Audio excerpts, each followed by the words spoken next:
At my son's wedding, he stood under warm lights and said his mother-in-law paid for everything. Then he laughed and added that his mother did nothing. The room applauded. I felt the sound pass over me like a wave I could not step out of. My name is Eleanor Hale. I am 59 years old. I was seated 2 tables from the stage, close enough to see his hands shake slightly around the microphone, close enough to know he meant it. He thanked friends, co-workers, and his wife's parents. He spoke with the confidence of someone who believed the story he was telling. When he reached the end, he did not look at me. He did not need to. A few guests glanced my way, unsure how to respond. Others smiled and clapped. The bride leaned into him, radiant, and her mother lifted a glass. I kept my face still. I had learned how to do that years ago. Stillness had been useful. I remembered writing checks quietly, arranging vendors, making sure nothing fell apart. I remembered choosing not to stand out, not to interfere, not to ask for credit. I had believed presence was enough after the toast. He stepped down and greeted people like a man who had just crossed a finish line. When he reached me, he smiled. He asked if I was enjoying myself. His voice was light, as if the words on the stage belonged to someone else. I said it was a beautiful night. He nodded and moved on. I stayed in my chair until the music swelled again. That was when I understood something had shifted. The evening continued, but the ground under my feet had already changed, and I was carrying memories that had begun long before that room learned my name. The band started again, but my mind stayed elsewhere. I watched my son move through the room, shaking hands, accepting praise. When he passed my table, an aunt leaned over and said, "You must be so proud." I smiled and said, "I am." The words landed softly, like something practiced. I remembered another room, years earlier, smaller and colder. "Mom, are you coming to bed?" he used to ask, standing in the doorway while I sat at the kitchen table with invoices spread out. "Soon," I'd say, "just a few more minutes." He'd nod, serious for a child, and disappear down the hall. Back then, it was just the 2 of us. His father left when he was 12. "I'll figure it out." I told my sister on the phone. "You can't do everything." She said, "I can," I said, and I did. At the reception, my phone buzzed. A message from a project manager I no longer employed. "Congratulations on your son." I didn't reply. I built the company one job at a time. I drove him to school before sunrise, then to job sites after. "Why do you work so much?" he asked once, kicking his feet against the truck door. "So you won't have to," I said. He laughed. "I like working with you." When he was 24, I handed him the keys to a condo. "This is your start," I told him. He hugged me hard. "I won't waste it." At the wedding, his mother-in-law stopped by my table. "We wanted everything perfect for them," she said kindly, like a closing statement. "It was beautiful," I said. She nodded. "Family does what it can." I stayed quiet. That had always been my role. I paid deposits, smoothed problems, covered gaps. I believed consistency spoke louder than praise. As the speeches continued, I realized how easily silence becomes proof of absence. Not because nothing was done, but because nothing was claimed. The room moved on, confident in the version it had been given. And I sat there, holding 35 years of work that had never learned how to speak for itself. When the applause faded, people drifted back to their tables. My son stepped down from the stage, smiling, flushed with praise. He moved through the room like nothing had shifted. When he reached me, he bent slightly, the way he always did when he wanted to seem attentive. "Hey, Mom," he said. "You having a good time?" "Yes," I said. "It's a beautiful reception." He nodded. Relieved. I told you they did an amazing job, right? Her parents really handled everything. He laughed softly, like we were sharing a private joke. I looked at him and waited. He didn't notice. You should have seen Daniel. He went on. He knew exactly who to call. Took so much pressure off me. He leaned closer, honestly. It felt good not worrying about money for once. I'm glad, I said. He smiled. I knew you'd understand. The bride appeared at his side and slipped her hand into his. They're asking for you at the head table, she said. Her tone was gentle, practiced. Be right there, he said, then turned back to me. We'll talk later. Okay. I nodded. He paused, as if searching my face for something. Then his phone buzzed. He glanced down, attention already elsewhere. I'll catch you after dinner. He didn't. I watched him walk away, his arm around his wife, his shoulders light. Not once did he look back. Not once did he seem unsure. A server passed and asked if I wanted another drink. No, I said. I'm fine. I sat there, listening to laughter that no longer reached me. The speech wasn't hanging in the air anymore. It had settled, and in his easy tone, in his certainty, I understood the truth I'd been avoiding. He didn't think he'd hurt me. He thought he'd told the story correctly. I left the reception early. I didn't say goodbye. At home, I kicked off my shoes and stood in the kitchen with my coat still on. The house felt familiar and suddenly chuzz. I poured a glass of water and didn't drink it. My phone rang. It was my sister again. Did you get home safe? She asked. Yes, I said. There was a pause. He didn't mean it. I know, I said. That was the problem. I sat at the table where I used to spread contracts and school forms side by side. I remembered the nights I paid invoices first and groceries second. I remembered saying yes before anyone asked. I remembered fixing things quietly so no one would feel uncomfortable.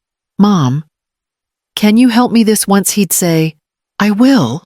I'd say, we'll sort it out. When he missed rent, I covered it. When he wanted to quit a job, I smoothed the exit. When he needed a loan, I transferred the money and called it a gift. $200,000 over the years. Never labeled. Never discussed. I told myself I was protecting him. I told myself I was being strong. My phone buzzed again. A message from him this time. Great night. Right. Thanks for coming. I stared at the screen. I typed, we should talk. Then I deleted it. I realized something I hadn't allowed myself to name. Every time I stepped in, I stepped over myself. Every time I stayed quiet, I taught him that silence meant consent. He didn't learn gratitude because he never saw cost. He didn't learn limits because I erased them. You always handle things, he once told me, half smiling. I have to. I said, no, you don't. He said, he was wrong then. I was wrong longer. I stood and opened the drawer where I kept old files. Deeds, titles, statements, proof of a life built on reliability. I closed it without pulling anything out. The truth settled slowly, without drama. Love had become invisible because I made it effortless. Strength had turned into absence because I never asked to be seen. I sat back down and let that realization stay. It didn't accuse me. It asked me to stop repeating it. The next morning, I went to the office early, not to work, just to sit at my desk and let the quiet settle. The company had been my second language for decades. I knew its weight. I knew what it cost to keep it standing. I called my lawyer, David Keller. He'd handled my contracts since the early years, back when the company name barely meant anything. Are you busy? I asked. He paused. I can make time. I need to talk, I said, not about litigation. Another pause. That sounds serious. We met that afternoon. He watched me closely as I explained, hands folded, voice steady. I'm thinking about selling, I said. He leaned back. The whole company. Yes, that's not something you think about lightly, he said. I'm not thinking lightly, I said. He flipped open a folder. Your son's future stake is built into several documents. I know, I said. If you sell, that changes everything. I know, I said again. He studied me. Do you want me to talk you out of this? No, I said. I want you to tell me how. On the drive home, my phone rang. My son's name lit the screen. I didn't answer. It rang again. I let it stop. That evening, I cooked dinner for one and ate standing up. Habit. I opened my laptop and reviewed offers I'd ignored for years. Numbers stared back at me. Neat and persuasive. They didn't scare me. What scared me was how calm I felt. Later, my sister called. You okay? She asked. I'm fine, I said. That's not an answer. It's the only one I have. I didn't tell anyone what I was about to do. Not my son, not my sister, not the employees who trusted me. This wasn't a negotiation. It wasn't a lesson delivered out loud. It was a boundary drawn quietly. I closed the laptop and turned off the light. The decision didn't feel like loss yet. It felt like preparation. The paperwork took longer than I expected. Not because I hesitated, but because other people did. Buyers asked questions I'd answered for years. David slid documents across the table. His voice careful. This is final once you sign. He said, I know. I said, you're sure? Yes. I signed my name where he pointed. Slowly. Clearly. When I set the pen down, the room felt lighter. Not empty, just finished. My phone rang before I reached the elevator. I didn't answer. It rang again, then again. By the time I got to my car, there were 8 missed calls, all from my son. He showed up at my office the next morning without calling. He didn't knock. He never used to. What did you do? He said. His face was flushed, his voice sharp. I sold the company. I said, you can't just sell it, he said, Dobai. That's mine. That was always the plan. It was my company, I said. I built it. For me, he said. You built it for me. David stood and quietly left the room. You didn't even tell me. My son said. You didn't ask. I said. That's not fair, he said. I didn't think fairness was part of this. I said. He laughed, short and bitter. You're punishing me because of a speech. No, I said. I'm stopping. Stopping what? Stopping the part where you believe my work belongs to you. He stepped closer. You embarrassed me. You erased me. I said. That was a joke. He said. It was the truth you're comfortable with, I said. He shook his head. You're throwing everything away. I already gave everything away, I said. This is what's left.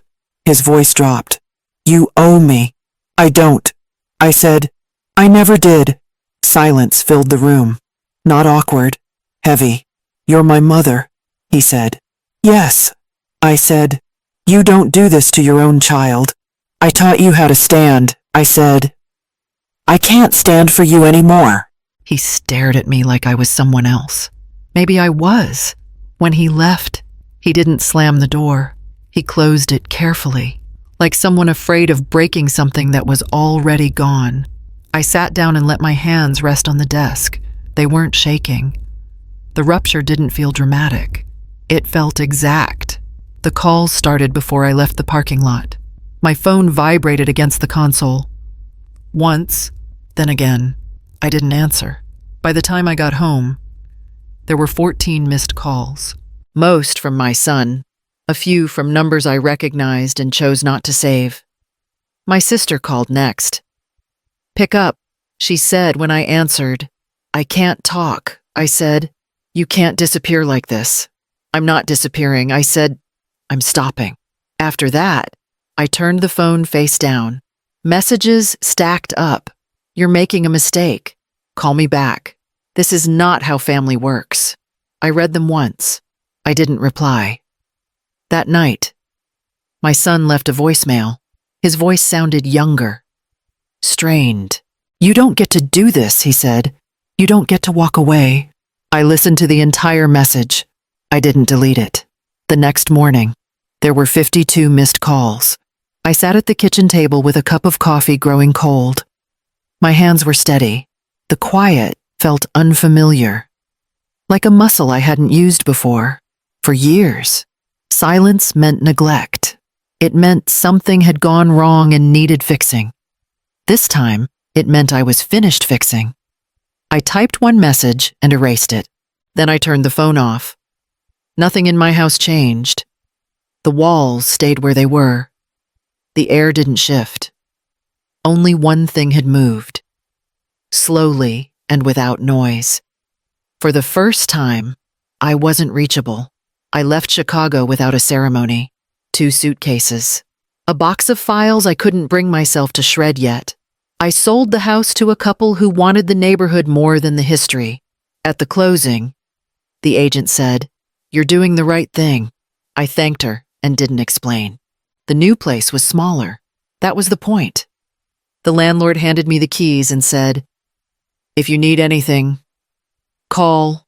"I won't," I said. He smiled like he didn't quite believe me. The first week, my sister called every day. "You settled?" she asked. "Yes," I said. "You sound tired." "I am," I said. "Come back if this feels wrong." "It doesn't," I said. Then I added, "It feels quiet." I unpacked slowly. I kept what I needed and let the rest go. Old uniforms from job sites. Award plaques I never displayed. I boxed them and donated what I could. When I found the framed photo of my son at his first site visit, I set it face down in a drawer, not out of anger, out of care. A neighbor knocked once with a plate of food. "Welcome," she said. "Thank you," I said. "Family visiting soon?" "No," I said. The word came easily. At night, I slept without checking my phone. In the mornings, I made coffee and drank it sitting down. No calls from vendors, no emergencies. No one asking me to solve what they hadn't broken yet. Grief came in short waves. It didn't ask permission. I let it pass. Relief followed. Quieter, but steadier. I noticed how my shoulders lowered when no one needed me. I wasn't rebuilding a life. I was reducing it to something I could carry without strain. The silence didn't feel like punishment anymore. It felt like space. By the end of the month, I turned my phone back on. I didn't scroll. I didn't return calls. I checked the date and closed it again. Something had shifted from absence to intention, and I was ready to see what came next. Time moved without asking for permission. Weeks turned into months. I didn't count them. I noticed them in smaller ways. In habits settling. In mornings that no longer felt heavy. The first news came through my sister. "He's working," she said carefully. Where I asked, "A subcontracting crew. Long hours." I nodded. She could hear it in my silence. "He's not happy," she added. "I didn't expect him to be." I said. Later, a former client called. I almost didn't answer. "I heard you sold," he said. "Yes, and your son." "He's finding his way," I said. The man paused. "Good. It's hard work, but it teaches respect." I didn't tell anyone how much that sentence cost me. One evening, my phone buzzed with a message from an unfamiliar number. "It's me." I waited. "I don't know how to do this without you." I set the phone down. A week later, another message. "I'm paying my own bills now. I read it twice." I didn't respond. My sister called again. "He's tired," she said. "So was I." I said, "I heard about the apartment they moved into. Smaller, older, no doorman, no shortcuts. I heard he'd quit a job after the supervisor told him he wasn't special. I heard he stayed at the next one. One afternoon, an envelope arrived without a return address. Inside was a folded note. His handwriting was uneven. I didn't know what things cost because you never let me see the bill. I thought ease meant success. I was wrong. I sat with the letter until the light shifted across the floor. That night, he called. I let it ring. The next morning, I listened to the voicemail. I'm not asking for anything. He said, I just wanted you to know I see it now. I saved the message. Understanding doesn't arrive with noise. It comes in fragments, in effort, in time. I wasn't ready to speak yet. But for the first time, I wasn't afraid of hearing his voice again. He arrived on a Tuesday afternoon. He stood in the doorway longer than necessary, hands empty, shoulders lower than I remembered. Thanks for letting me come, he said. You can sit, I said. We did. Across from each other. Not close, not far. I'm working full-time now, he said. It's steady. I'm glad. I said. I'm paying my rent, he added. I know. He swallowed. I didn't come to ask for help. I wouldn't offer it. I said, the truth didn't bruise the air. It settled it. He nodded. I figured. That's new, I said. Silence held. He met my eyes. I was wrong, he said. About the wedding. About you. I heard. I said, I don't expect forgiveness. He said, good, I said, because that isn't what this is. He leaned forward. Then, what is it? It's a beginning with limits, I said. We talk, we listen, we don't borrow from the past. He nodded again, slower this time. I can do that. We'll see, I said. We talked for an hour. Work. Boundaries. What I would not do anymore. What I could offer now. Time. Not rescue. Presence. Not payment. He accepted each line as it came. Before he left, he paused. I'm proud of you. He said, I don't need that. I said, but thank you. After the door closed, I made tea and sat down. This wasn't repair, it was alignment. Life lesson. Love doesn't grow from endless giving. It grows where effort is shared and limits are honored. Silence can be a teacher. Boundaries can be kind. If this story resonates with you, like the video, leave a comment with your city and subscribe for more stories about dignity, family, and choosing yourself. I didn't keep my son the way I once did, but I kept myself, and that was enough.